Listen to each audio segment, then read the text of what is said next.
Hi, we have Paul Fisher here today on the hit show Remodeled. It's a CW show, and I want you to tell us more about this show. Well, thank you. Thanks for having me, Donna. Thank you very, very much. Our show on the CW is called Remodeled, and it's kind of a cool show. You know, many people call it a reality show, but we actually call it a docu-series, because the one rule that I had with the CW was, don't tell me what to do. The only thing that they were allowed to do is put a camera there and follow me around with what me and my company normally do. And I'm the CEO of a company called The Network. And The Network is a community of modeling agencies all over the world. Kind of how modeling agencies, Donna, manage models, my company manages modeling agencies. And our show it's very real. It's very, very raw. What I do is I go into agencies that are struggling and that are hurting. I kind of beat the hell out of them. Give them some very, very intense, tough love. But by the time I'm done with the show, I've made them look, feel, and act like a top New York modeling agency. And then let's say they have 500 models. When I'm done with them, they have 2 left. I gut the agency. I get rid of everybody. I literally fire the whole staff. And then I take one of their kids, and I make that one little kid famous. You're going to see me actually go into an agency and pull one little kid out of that agency, and 2 weeks later, she's walking down the runways for the biggest designers in the world. She's working for Elle. She's becoming a huge star, and 2 weeks before that, she was just a little kid in the Kiva juice. I hear that you're somewhat of a star maker to models and several really huge names.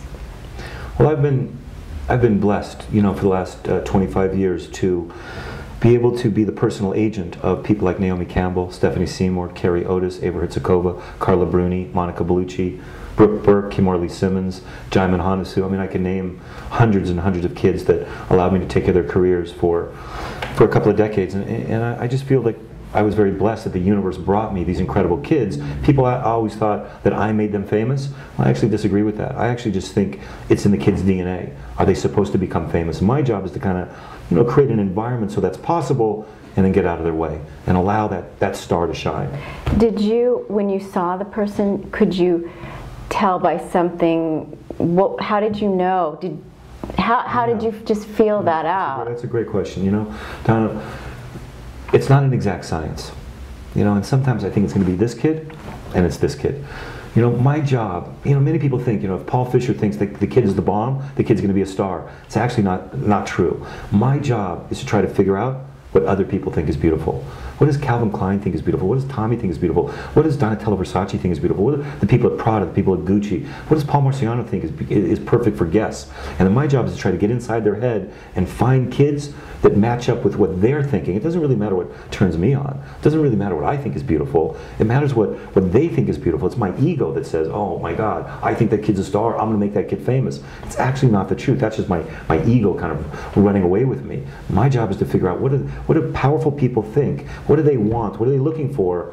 And then I find the kids that, you know, God willing, that they that resonate with them, that they fall in love with. Now, what about the way they have the really thin models? I mean, I know in the 80s when I was doing my thing, it seemed like stick thin was in, and it seems like it still is in, but there also seems to be some sort of love for a little more curves these days. Well, you know, there's one word that really pisses me off. It's called plus size modeling. You know that the average woman is 5'4", 143 pounds. Our models are 15, 16 years old, 5'11", 118 pounds. We're actually 23% underneath the normal weight of a normal woman. And what happens is that these kids walk down the runway and they're super, super skinny. And that's why there's eating disorder issues and there's depression issues, because young kids around the world, they don't look like kids like that. You know, you look in the magazines, you see kids that look like that, and then you go home and you stick your finger down your throat, and it's a huge issue. Plus, you know, plus size modeling, those should be called normal models, and my model should be called, am I allowed to say this? Skinny bitches.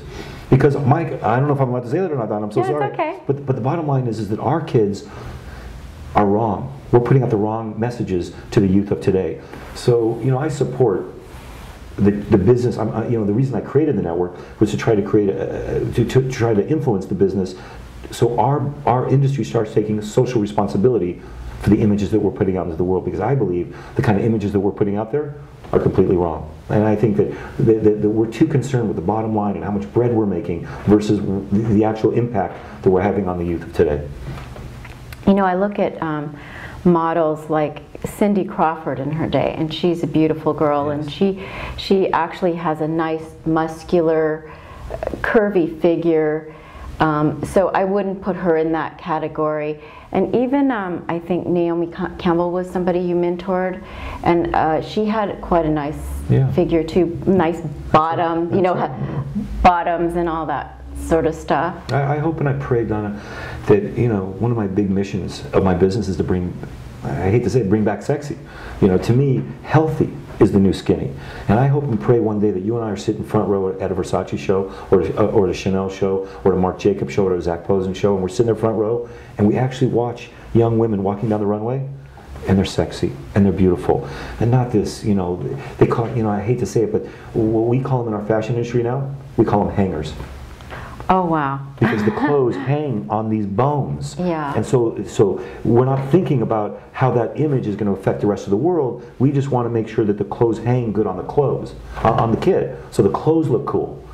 But what about the damage we're doing to the rest of the world? So I want to be sitting front row. I want to watch sexy, beautiful, sexy women walking down the runway. And what about, you know, when I look at the magazines also, they are kids. I mean, like, when you're 14, it's pretty doggone easy to be tall and skinny and, you know, boy hips, but then, you know, you grow up and it changes. So what about having a little bit more mature models? What do you think about that?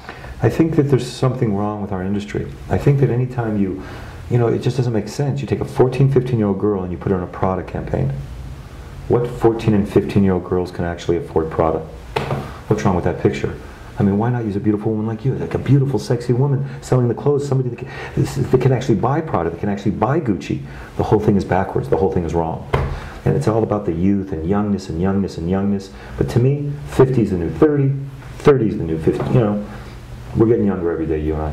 I like that. So tell me, are there any stories that you've had that you want to share with us? Well, not really. Oh, come on. I have many, many stories. Tell a But, few you know, good ones. You know what I would like to talk about, if I may, just for a moment? You know, I got out of the modeling industry about 11 years ago, and I decided to open up a business called The Network, because I wanted to see if I could create a safe environment for young women all over the world. You know, I manage 50 modeling agencies around the world. 48 of them are actually owned by women. I have a staff of 22, all women. And the reason for that, I wanted to create a safe environment for if you're a parent of a young child. I want to make sure that if you're going to put her into our hands, that you're going to put her into hands of somebody that's going to be respectful and take care of those young kids. You know, I have drug experts, health and wellness experts, body conscious issue for women, you know, nutritionists and depression experts and things like that. And you know, one of my ultimate goals of my business is to create like a union. You know, so the kids have health benefits and pension plans, and we really, truly take care of these kids. You know, one of my kids, I know I'm not allowed to talk about it too much, but one of my kids just became the face of Guess. They're literally the face of Guess. Wow. And the first thing I say to a kid like that when we find out about this contract is not, let's go have a party and let's have fun. Who are you giving back to this weekend? How are you going to give back to the world? You're going to go feed the homeless. You're going to take some of that money. You're going to give it to a cause that resonates with you. What we're trying to teach our kids is, like a Cindy Crawford, by the way, that you mentioned, become a role model. Become a young woman that people can look up to, that can emulate. Take responsibility for this blessing that God has given you on these physical features. So, you know, to me, I do have some interesting stories of, you know, the representation of all these, you know, Stephanie, you know, was with Axl Rose, and Carrie Otis was with Mickey Rourke, and Paula Barbieri was with O.J. Simpson, and one of my kids, Jackie Totoni, married Adam Sandler, and, you know, Camilla Atlas married Matthew McConaughey. I mean, Carla Bruni is married to the Prime Minister of France. So my kids go on to become these very, very incredibly powerful women, and each one of them has a very interesting story. But you may have to read my book to find out those stories. Where is it? We haven't had it published yet, but I've actually written 3 books. One is being bid on right now. It's called Creation of Monsters, because I actually thought for many years that's what I did, was create monsters. But you know what I realized? I was the biggest monster out of all. I was the worst role model. I did drugs. I was a mess. I was an idiot many, many years ago.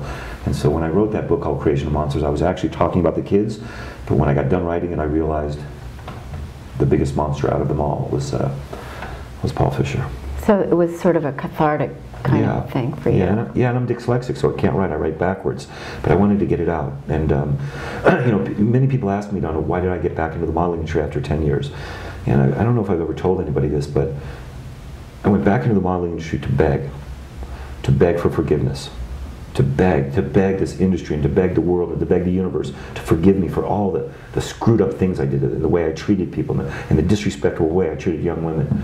And so I came back into this industry for 2 reasons. A, to beg for forgiveness, and 2, to clean the damn thing up.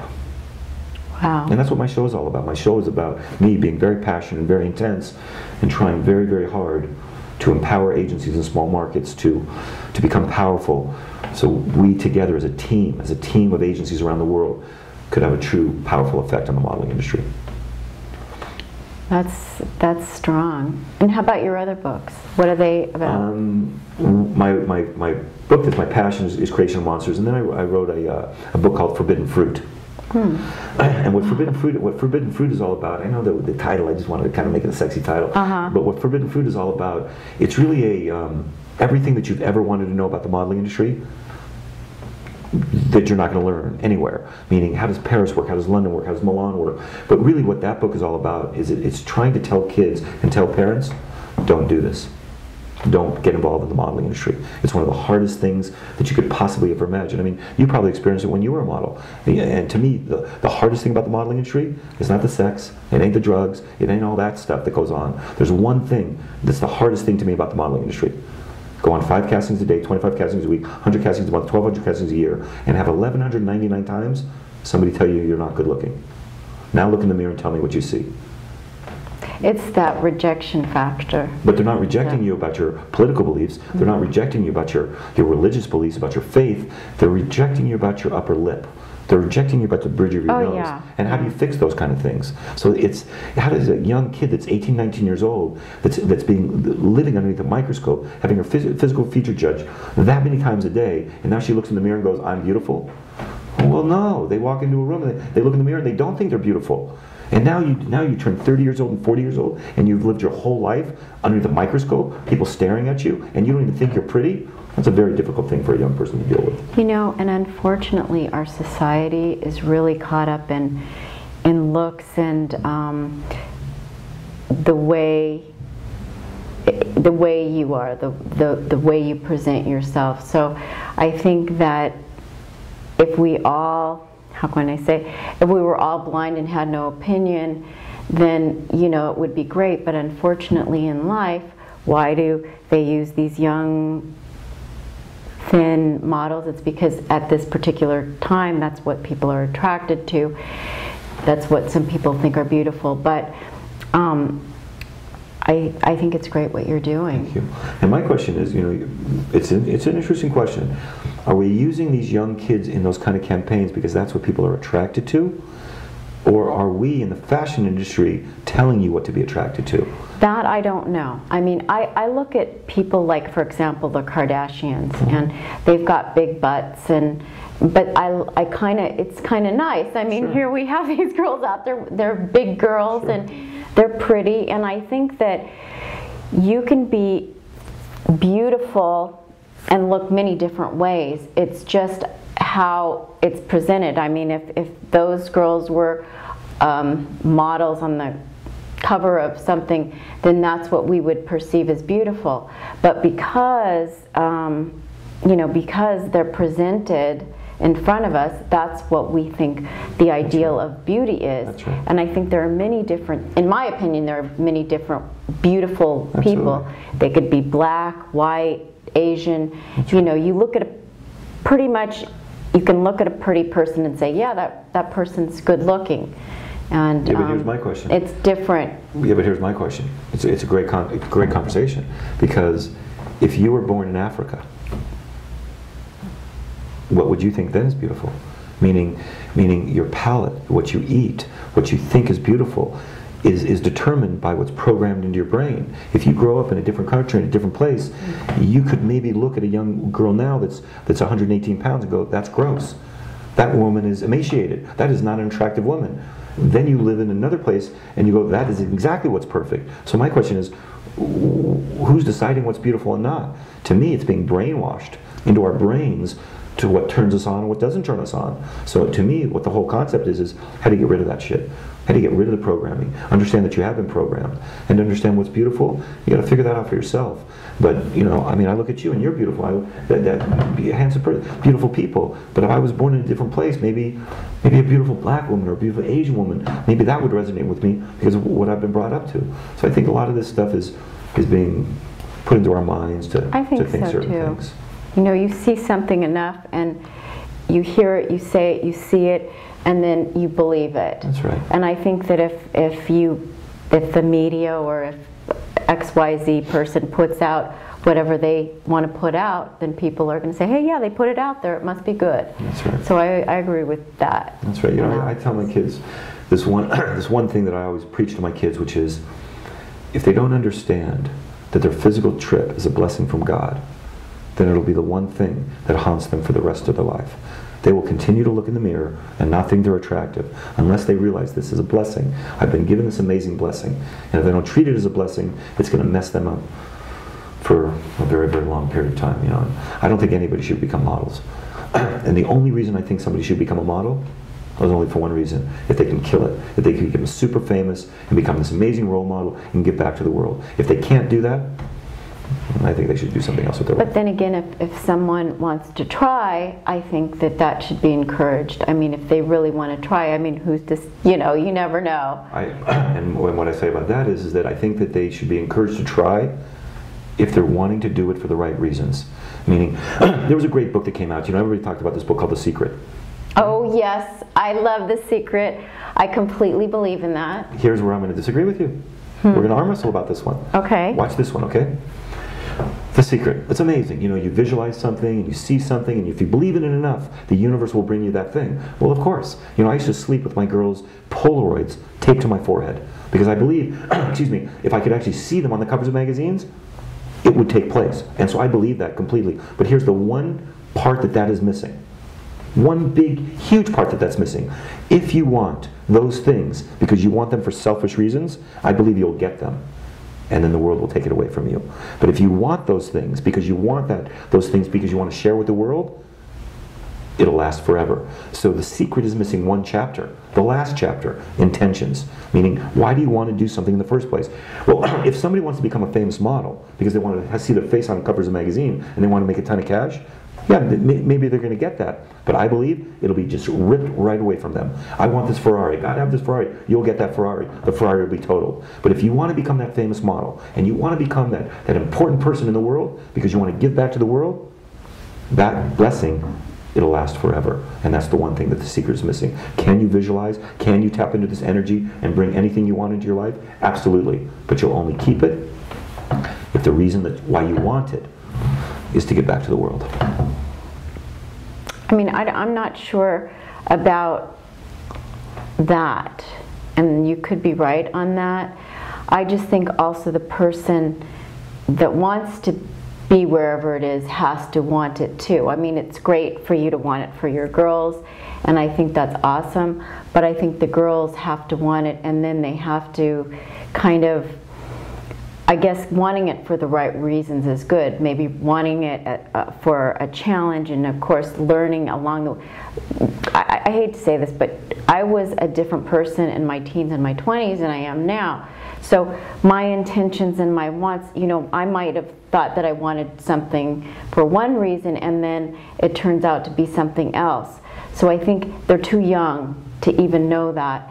And if they can get to the place where that happens, that they're altruistic or they're wanting to give back, which I'm sure a lot of them, you know, want to give back to an extent, but you know, when you're in that situation, from what I've seen, it's more like, okay, you're on a focused goal and you're doing this and you're not thinking about giving back at that particular point, and hopefully when you get to the point where you're successful, if it happens, Too late.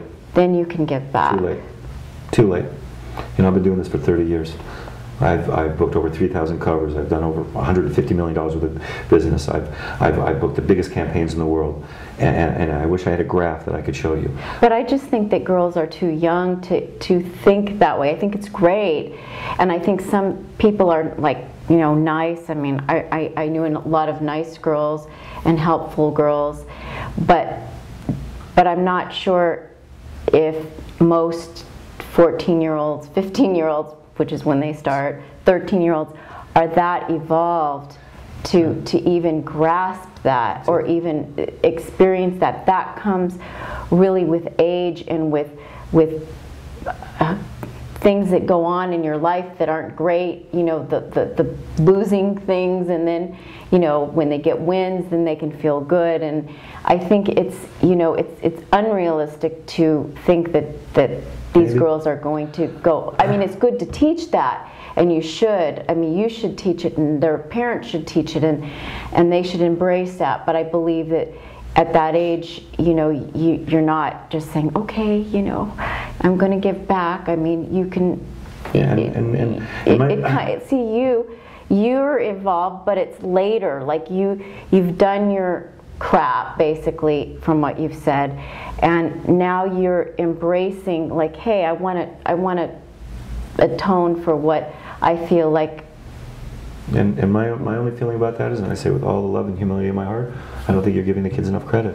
I believe that these little 14, 15-year-old souls are actually 1,000 years old. I believe that they just come back into this world in the physical form, and they may be 14 years old, but they're 2,000 years old, they're 18 years, 100 years old, and their soul understands very perfectly on this thing that I'll call universal law. It's like gravity. It's like electricity. You cannot see it. I'm not talking about in an ethereal way. I'm talking in a very, very serious way. To me, it is our job as parents, and I'm not a parent yet, but all these kids, they're all my kids. It is my job, it is my responsibility to teach them. If they do not give back, the world will take what that's given from them. If you do a study on the people and the celebrities that have pulled it off for more than 10 and 15 years, just do a study on it, because I've done a study on it. Paul Newman, Angelina Jolie. Oh, he's great, yeah. Angelina Jolie, Brad Pitt. There's a reason why those people pull it off for 10, 15, 20, and 30 years. It has nothing to do with their acting ability. It has nothing to do with their looks.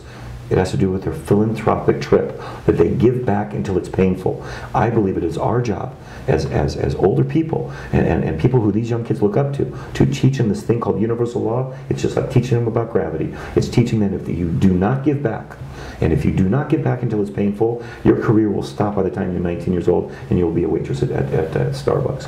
Well, I think that's great. I mean, I think that you're on the right track. And I think that if they have somebody strong to guide them that way, then they can learn. And that's my job to do that. Awaken that. I agree with that. I just don't. I think that they need somebody to tell them. They need somebody to guide them, and they have to come from a certain place in order to be able to know how to do that. I mean, of course, you know, there's inner things that we all have. Oh, we love certain things, but for the most part, I think we need to be shown these things and learn these things. And if we're not, then we're not able to, because we don't know. I mean, we really don't. We're taught everything from a child, you know, from when we're babies. If we're not treated well, then we respond differently to the world. We think we're pieces of crap. So if we're in an environment that's supportive and nurturing, then it's a lot easier to get to the place that you're talking about, you know? That's right. Even if we're 1,000,000 years old, you know, because of what's happened in our physical bodies. That's right.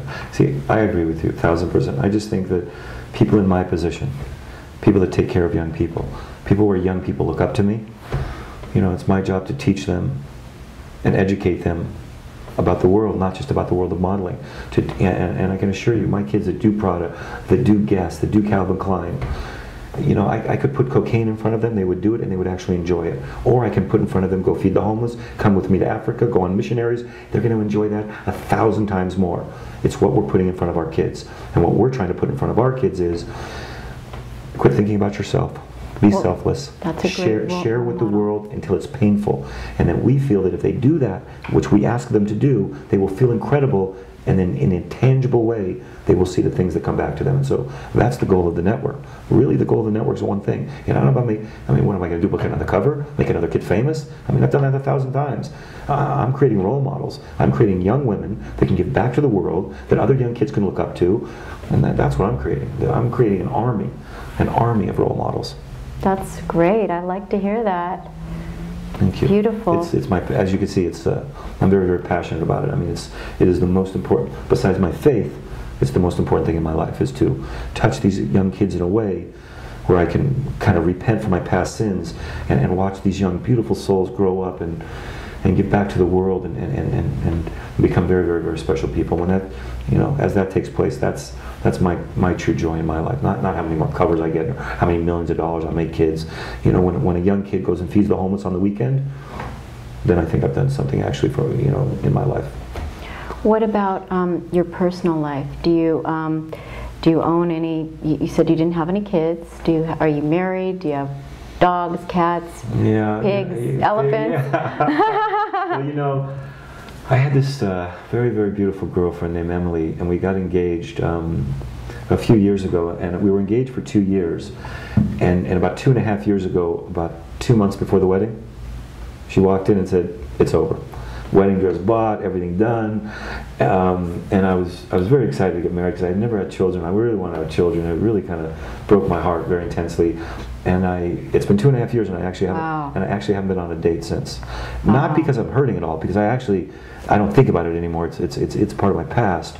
It's just that I'm so focused on creating this business, and now because I have a TV show, I don't know if women are going to like me because I'm on a TV show, because I'm a nice guy, So right now I'm just so focused on my business. I haven't been on a date in a couple years. I don't even know if I would remember how to make out or something like that. But I heard it's like a bike. You just get back on the bike and you do it. But I swear to God, I don't even know if I would remember how to do that exactly. It's been quite a long time. It's been quite a long time.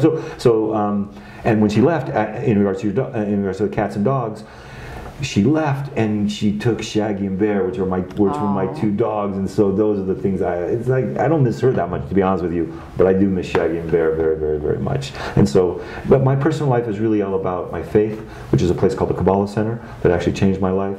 And then, and my family is my little sister's been fighting cancer for about 20 years. Oh. She is my life. She is my inspiration. She's such an. Is she here? She's at Duke University. Oh, great. But she must be doing, pretty well, better. 20 years. Yeah, she's been getting better, but it's come back. She had Hodgkin's disease, and then she had a thing called sarcoma, but she's been fighting, but she's she adopted a couple of kids from China. She's just an inspiration. She just, every time things piss me off or something drives me crazy, I look at little Deborah and I go, chemotherapy, radiation, Paul, you ain't going through any of that. Yeah. How bad could it be? So my sister Deborah is, she's everything. Yeah, so it's my family, it's my faith. It's it used to be my 2 dogs that Emily took away with her. But I don't have a social life. My social life is making little kids famous so they can give back to the world. So tell me a little bit about your schedule. Do you work every single day? Yeah, they call me the vampire, and the reason why they call me the vampire is because I start at 4 o'clock in the morning. I end at midnight. I sleep about 4 hours a day. And I have agencies all over the world. So I have agencies in Zurich, I have agencies in London, Slovakia, Colombia, Panama. Agencies all over the States, obviously. So I start very early speaking to my agencies around the world, making sure, their parents, I deal with their parents, if a kid's got an eating disorder, or a depression issue, or a nutrition issue, I'm right on those kind of things. So my days start very early, they end very, very late. I do a lot of traveling. I travel around the world, kind of seeing little kids, seeing if I see any little stars that I think I can help out or be a part of their life. And then the show, the show is 3 months on the road, and then a lot of press and getting people excited about our show. So, I work. So you're a workaholic, huh? I'm kind of a workaholic. Yeah, I work my little show. Oh gosh, so that explains the singledom for a couple of years. Yeah. 2.5 years. I could probably count the days. Actually, it's been quite a long time. Okay, I just want to know, what reason did she have for canceling the wedding? Well,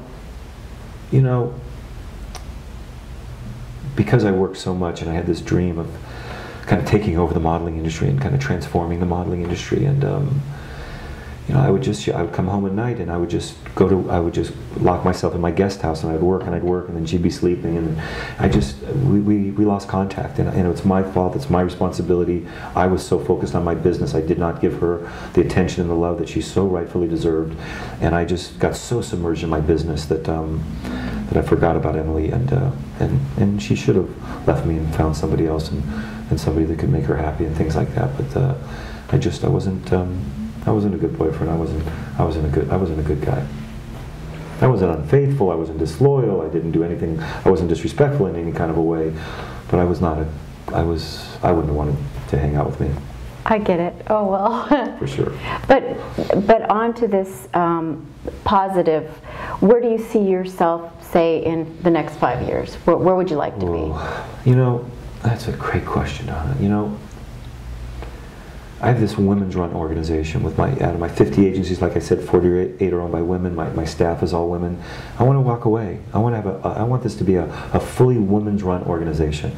You know, so parents all over the world can feel safe by putting their kids into the network's hands. And so, you know, in 5 years from now, you know, I'd like the business, the network to have about 150 agencies in there. Will be, you know, right now we're the biggest in the world, but I want to have about 150 agencies, and I want it to be running like a machine, and I want it to be a women's run organization, and I want to see health benefits and pension plans for these kids, and you know, I wouldn't mind. I want babies. I want a beautiful, not a beautiful girl, but a beautiful boy. Because if I had a beautiful girl, I think I'd lock her in the house. You know, God plays tricks on us.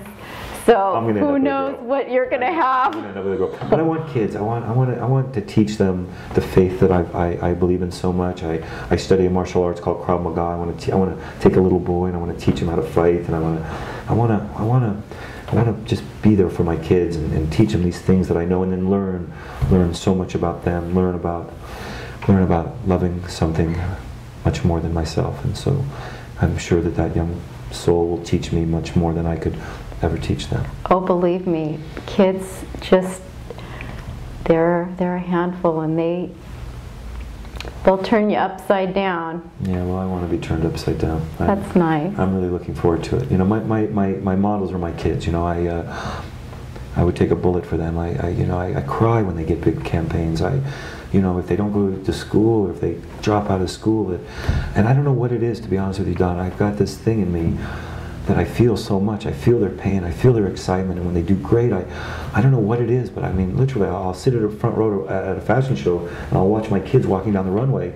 I'm bawling my eyes out, because I'd met this little kid, and she was in a Kiva juice, and all of a sudden, she's walking down the runway, and her dreams are coming true. It's like, I don't know what it is, it makes me feel like, I don't know what it is. It's been going on ever since I've been in this industry. I feel these little kids, and I care so much about them. So, and I think that's what made me a great agent. That's wonderful. Because I do care so much about them. I want so much for them to realize their dreams. Is there anything else that you'd like, that you're doing, or that you'd like to do, or that you'd like to share with our readers? I guess, you know, one of my big initiatives in my business right now that I think everyone's going to hear about in the coming year, I believe that I'm about to shift the paradigm of the whole modeling industry. Do you know that to become a famous model, you got to be in Vogue, you have to be in Bazaar, you have to be in Elle, but there's a very few amount of pages in those magazines. So I could break it down. There's 96 kids. I don't want to bore you with all the numbers, but there's only 96 kids a year that actually become real great models because of the amount of pages that are actually in magazines. But social media has changed all that. Social media is the new currency of the world. There's a kid out there, for example, named Kate Upton. She's the girl on the cover of Sports Illustrated. Mm-hmm. She went to every single modeling agency in the world. Everybody turned her down. And then she did a YouTube video. She got 4 million hits. Sports Illustrated called her, put her on the cover of Sports Illustrated. Wow. Then all of a sudden, she did Saturday Night Live. Then all of a sudden, she just did the cover. I'm not allowed to say the cover. She just did it as confidentiality. So, but my point being is, she's now worth $2 million a year. Why? Social media. So what my company is doing is we're aggregating all of my models, tens and tens of thousands of models' social media accounts under one big roof. So we actually manage their social media accounts. We give them reports at the end of the month. So in about a year, I'm going to actually oversee 150 million followers. Well, the Democratic Party and the Republican Party are going to come to me, and they're going to ask me to support them. because I'm going to control 150 kids between the ages of 18 and 24 and all their followers, and nobody has that kind of reach. And with 150 million followers, when the Democratic Party and the Republican Party come to me and ask me for my kids' votes, I will say to them, ask me nicely. So a big push of ours is going to be social media and literally creating stars, not just offline in Vogue and Calvin and Ralph, which we do every single day, but to create stars online. So there's more than 96 kids. We're going to use social media to build a following. So instead of me saying to somebody, oh, my kid just did Vogue, I'm going to be able to say, my kid's got 250,000 followers user. So social media is going to make a huge impact on the modeling industry. And I hope and pray that we're at the forefront of that, creating stars online. And I guess the last thing I want to say is, I don't like the modeling industry. I think it sucks. I think it's very, very hard. I think it's very hard on young kids. We have a website. It's thenetworktalent.com, thenetworktalent.com, and I hope and pray that your readers, if they want to become models or they want to learn anything about the modeling industry, just go check it out. They're not going to see a guy going, oh, become a model. This is the greatest thing in the world. They're going to say, run away from me. But if you're going to do it with the right consciousness. Do it because you want to give back to the world. And if you want to do it because you want to give back to the world, come talk to me. Can't wait to talk to you. Thank you. Thank you. Thank you so much for being a part of this. Thank you very much. Thank you for allowing me to be passionate and allowing me to be comfortable with you. And I thank you very, very much. You're welcome. Cool.